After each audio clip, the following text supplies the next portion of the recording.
अस्सलाम वालेकुम, how you all are doing well. I am Iqra, welcome to my YouTube channel. आज मैं आप लोगों को बताऊंगी कि डोमेन और होस्टिंग क्या होती है। मैंने आपको बताया था कि हमें आगे चल के जो है वो वेबसाइट जो है वो लाइव करनी पड़ती है। तो वैसे तो हम लोकल सर्वर पे वेबसाइट बनानी सीख लेंगे, लेकिन हमें लाइव जो अगर हम चाह रहे हैं कि हमारी वेबसाइट जो है वो गूगल की यूआरएल में शो हो, तो जब वहाँ पे हम सर्च करें तो हमारी वेबसाइट जो है वो सामने आए, ठीक है, वो लाइव हो जाए। तो इसके लिए हम लोग क्या करते होते हैं, एक होस्टिंग परचेज करते हैं। तो होस्टिंग से पहले हम उसका डोमेन नेम जो है वो चूज़ करते हैं। तो डोमेन बेसिकली एक बिज़नेस या वेबसाइट का नेम ही होता है, जो कि आप अपने बिज़नेस का नेम रजिस्टर कराते हैं। फॉर एग्जांपल, आपने एक फार्मेसी खोली है, सबसे पहले आप उसका एक कैची सा नेम चूज़ करेंगे। उसके बाद आप एक जगह रन करेंगे जहाँ पे आप फार्मेसी को रन कर सकें, ठीक है। सिमिलरली जब आपने वेबसाइट बनानी हो, कोई स्टोर बनाना हो, किसी भी किस्म की वेबसाइट बनानी हो, तो उसका एक नेम चूज़ करेंगे और उसकी एक डोमेन होगी, और उस नेम के अगेंस्ट जो है वो आप एक डोमेन जो है उसको रजिस्टर कर सकते हैं। अगर आपका जो बिज़नेस है फॉर होल वर्ल्ड है, तो उसके लिए आप जो है वो .com .net ले सकते हैं, ये वाली डोमेन ले सकते हैं। और अगर आपका जो सिस्टम है वो सिर्फ पाकिस्तान के लिए है, तो आप पीके की डोमेन ले सकते हैं। फॉर एग्जांपल google.com जैसे है, तो google.com जो है वो एक फॉर होल वर्ल्ड है, तो इसीलिए इसके साथ जो है वो .com लगा हुआ है। तो जो होस्टिंग होती है, अब हम बात कर लेते हैं कि होस्टिंग क्या होती है। होस्टिंग या सर्वर क्या होता है। सर्वर एक ऐसा कंप्यूटर होता है जो 24/7 जो इंटरनेट के साथ कनेक्टेड होता है, और आपकी वेबसाइट की जो फाइल्स हैं उस कंप्यूटर पे पड़ी होती हैं। और हर कंप्यूटर जो इंटरनेट के साथ कनेक्टेड है उसका एक आईपी एड्रेस होता है, जिसके मतलब जिसे इंटरनेट प्रोटोकॉल भी बोलते हैं। आईपी को इंटरनेट प्रोटोकॉल भी बोलते हैं।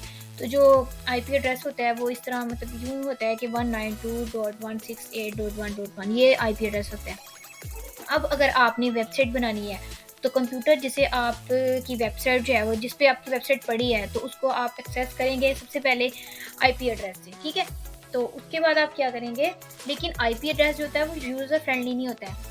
तो इसीलिए फिर हम क्या करेंगे, फॉर एग्जांपल किसी को आप बताएंगे कि मेरा एक बिज़नेस है, अगर आपने उसकी वेबसाइट देखनी है, आप जाएंगे इंटरनेट पे, लिखें 192.168.1। अब ये मेमोराइज़ करना बहुत मुश्किल है। अब इस तरह हम किसी का आईपी एड्रेस तो नहीं ना मेमोराइज़ कर सकते, तो ये थोड़ा मुश्किल हो जाता है।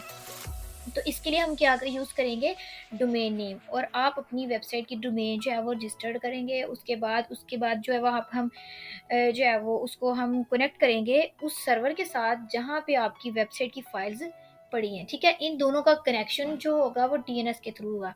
डीएनएस क्या है, डीएनएस जो है वो डोमेनियन सिस्टम होता है। इन सिंपल आप ये कंसीडर कर सकते हो, डीएनएस एक कॉन्टैक्ट लिस्ट है, ठीक है।